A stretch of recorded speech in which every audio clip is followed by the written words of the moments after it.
programa Opinião Clínica Dr. Wilson Davis, mais uma vez está na nossa parceira, a Nobel Livraria, e ao meu lado a proprietária Estela Mares, ao lado dela Ismael Canepelli. O cara trabalha com muitas questões culturais, gente, é escritor, romancista, dá oficinas para quem quer aprender a escrever. Depois ele vai falar um pouco melhor como funciona, tal.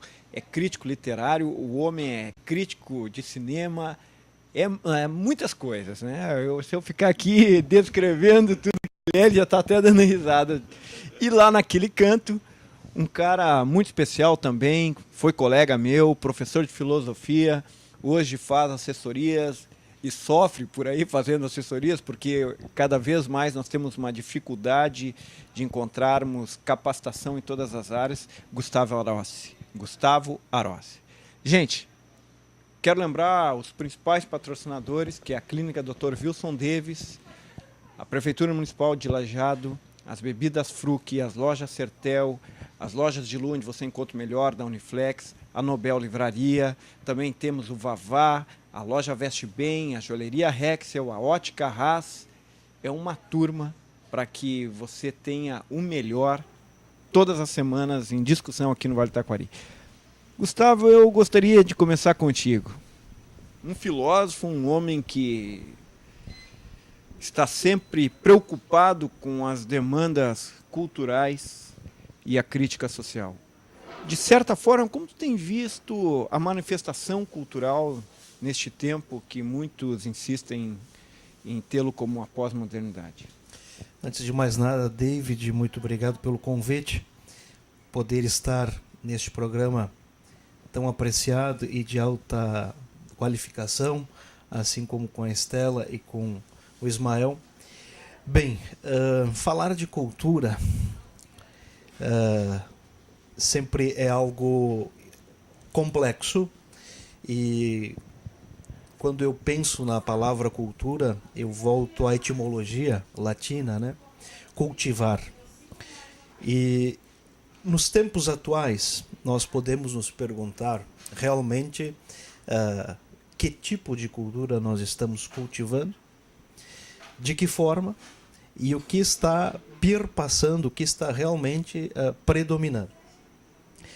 Se eu falar na área musical, ou na literatura cultural, ou na filmografia, ou enfim, nós vamos adentrar, enfim, em várias áreas que até algumas eu não domino, a música, a literatura, mais Estela Mares, música, literatura, Ismael, mas enquanto conceito social ou filosófico, ao mesmo tempo que se percebe, eu percebo ao trabalhar, continuo como professor também, atualmente apenas em Santa Cruz do Sul, na universidade, na Unisc e no Colégio Marista São Luís, se percebe em alguma parcela de alunos, né, que estão sedentos ou estão buscando, sim, ter um elemento norteador, um paradigma, e buscam superar o senso comum, embora que de forma um pouco menor dos que estão,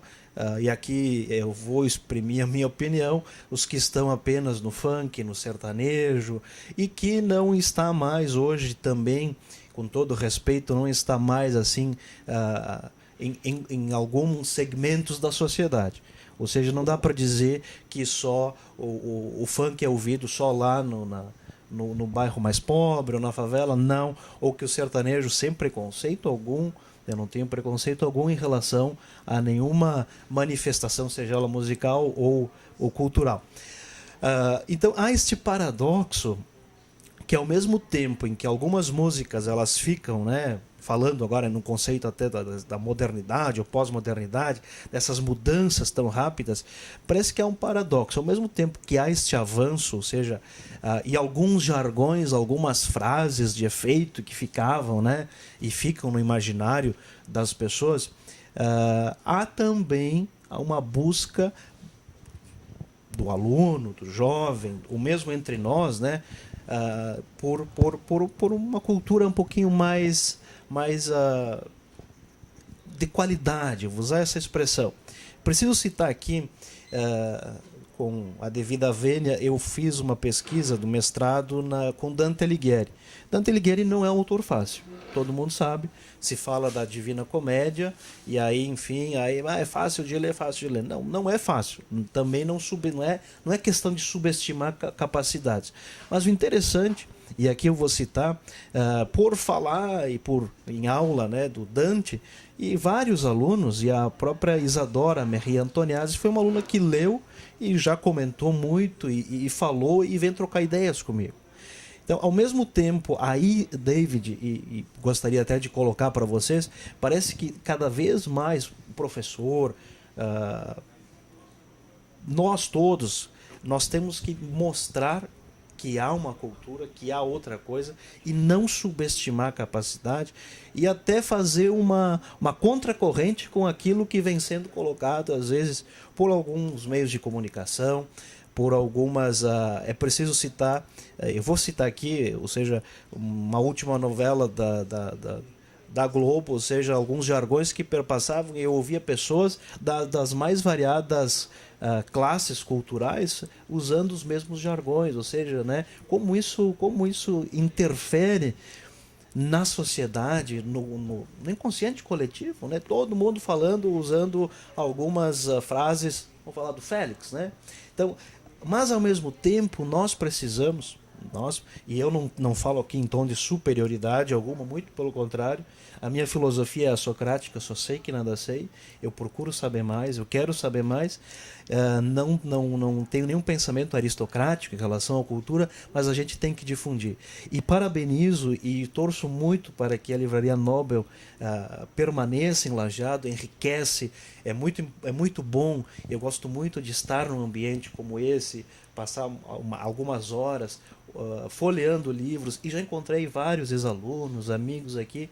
Então, tentando te responder, David, mesmo que os tempos são da transitoriedade, do Twitter, do Facebook, da informação, os tempos líquidos, ou seja, mas parece-me, eu tenho a impressão, eu sou otimista em relação a isso. Se a gente for mostrar outras coisas, ou ser um paradigma, mostrar um paradigma diferente, o nosso aluno, os nossos colegas, ou trocar, ou falar de livros em café, isto é uma necessidade, ou seja, a gente é formador de opinião. Que bacana, até porque tem tantas demandas aí, eu lembro até de uma conversa que eu tive contigo quando tu toca aí em Tempos Líquidos, né? Uhum. Zygmunt Bauman, que é uma literatura, gente, que é essencial. E tem uma entrevista dele para Fronteiras do Pensamento, junto com Café Filosófico, onde ele fala de Platão ao Facebook, Isso. mostrando a realidade das ligações sociais e da relação de comunidade, né, com redes, com grupos que estão muito mais ligados à questão da internet. Hoje é fantástico. Falar de livros é abrir um caminho muito bacana. Mas se é nossa preocupação tão grande ajudarmos pessoas, e acabamos sendo ajudados também a encontrarmos um caminho que não seja para um homem totalmente ciborgue, com uma parte dispensável cérebro, é importante. Eu te pergunto, Estela, como tu tem visto, tu que és uma mulher da cultura, uma mulher com uma voz tão bonita, que canta, que investe em cultura, e tens a coragem de, na nossa região, ter uma livraria. Como tu tem visto todo este momento cultural? Eu fico um pouco assustada quando as pessoas me perguntam, mas que coragem que tu tiveste em colocar uma livraria.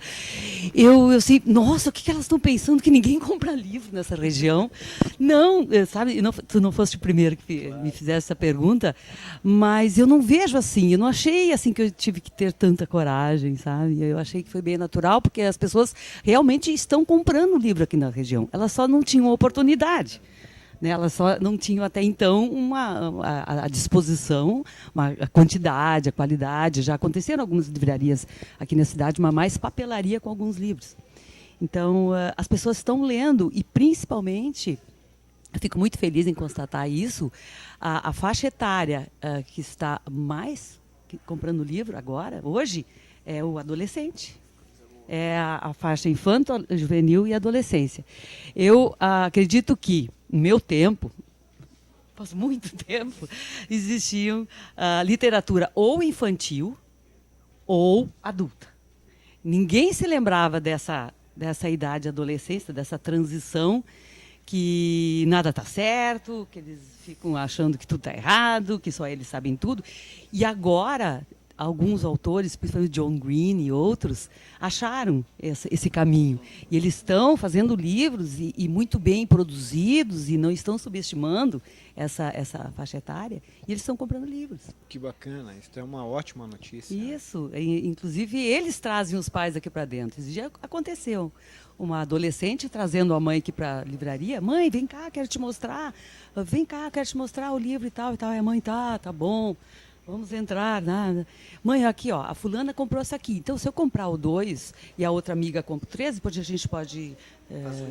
Cara, exato. O investimento não é tão grande, não precisa comprar toda a coleção. Ela diz, mas tu não queria aquele tênis lá, tu vê, sabe, mais caro. Aí tu lê e pronto. E a guria, ai, mãe, não entende o que eu sabe? Então, o caminho tá acontecendo inverso. Isso, para mim, é excelente, né? Uma luz no fundo do túnel. Ah, que coisa boa. Foi o que eu ouvi quando eu fui fazer o treinamento na Nobel, como franqueada em São Paulo. Eles já tiveram essa visão, né, e passaram isso para a gente. Que legal, Estela. Ismael, eu comecei a fazer uma lista corrida, o menu do cardápio, né? E eu, claro, deixei muitas coisas de fora, mas assim como eu admiro o Gustavo, admiro a Estela, te admiro muito. E gosto muito quando tu estás aqui na cidade. Eu até falei pro Gustavo quando te vi, olha lá quem está lá, o Ismael. Eu gosto de te ver aqui, porque quando eu te vejo aqui, eu vejo que um pouco da esperança está aqui também. É assim que eu me sinto. Pessoas que mais me chamam a atenção são pessoas que são amantes do conhecimento, que são abertas, que não são preconceituosas, mas que não vivem daquilo que, bem colocado, diz o Jorge Trevisol, não vivem de uma normose, sabe, desta normalidade doentia da pós-modernidade, em que tudo que não presta, as pessoas estão gostando hoje, como tu falavas, em todas as classes sociais. É normal, todo mundo gosta, todo mundo está curtindo isso, sem uma capacidade crítica de fato. Fico feliz de te ter aqui também. E a pergunta inicial também te vale. Como tu estás vendo todo esse processo cultural, de maneira geral, hoje em dia? Também quero te agradecer, David, pelo convite. Muito bom estar trocando aqui. E eu também fico muito feliz quando estou em Lajeado. Os momentos em que eu mais estou bem tranquilo, podendo trabalhar, minha cabeça está relaxada. Posso vir aqui na Nobel agora, que antes a gente não tinha onde comprar livro em Lajeado mesmo. E agora tem um cardápio legal de livros. Faz parte... Tem que começar a fazer parte do hábito das pessoas mesmo, frequentar a livraria. E o fato da Estela ter investido tanto nesse espaço aqui, acho que vai abrir um público bem legal assim, para a literatura aqui em Lajeado. Eu vejo a cultura hoje muito do ponto de vista da internet, né? Eu não consigo dissociar mais a cultura da internet, porque eu tenho uma realidade de adolescência aqui em Lajeado, nessa cidade, só que na minha adolescência a internet ainda estava muito devagarzinho, era a internet 1.0, daquela internet discada, lenta. E então eu precisei sair daqui para ver o que acontecia fora daqui. O que nos chegava até aqui era muito pouco se comparado com hoje. A gente não sabia, eu pelo menos, não sabia nem como as pessoas fora daqui falavam, como elas viviam, o que elas pensavam, o que elas queriam. Então eu tinha essa ânsia de realmente pegar a estrada e ver o mundo fora daqui. E era muito caro, eu não tinha nenhum parente fora de Lajeado, nem em Porto Alegre. Mil problemas e tive que me arrancar de Lajeado para poder conhecer o mundo e descobrir esse mundo cultural fora de Lajeado, um mundo que não chegava até mim. E o que eu sinto de diferente hoje é que as pessoas estão tendo muito acesso, sabe, à informação, a modas, a novidades, a textos, a músicas, filmes. Então, realmente essa ideia do estar perto não é físico, acho que está cada vez mais acontecendo. Então é possível sim a gente estar no Louvre, estando em Lajeado, é possível a gente estar vendo melhores shows online, ao vivo hoje, estando dentro da nossa casa, entendeu? Então, as distâncias se transformaram, eu acho. Então, eu só consigo ver hoje a cultura do ponto de vista da internet, da tecnologia e dessa troca de informações. Eu fico muito, assim, eu como escritor, eu sempre lancei as minhas coisas em Lajeado, a minha obra se passa em Lajeado, mas eu nunca usei a logística lajadense para lançar. Eu sempre fiz através de editoras ou produtoras de São Paulo.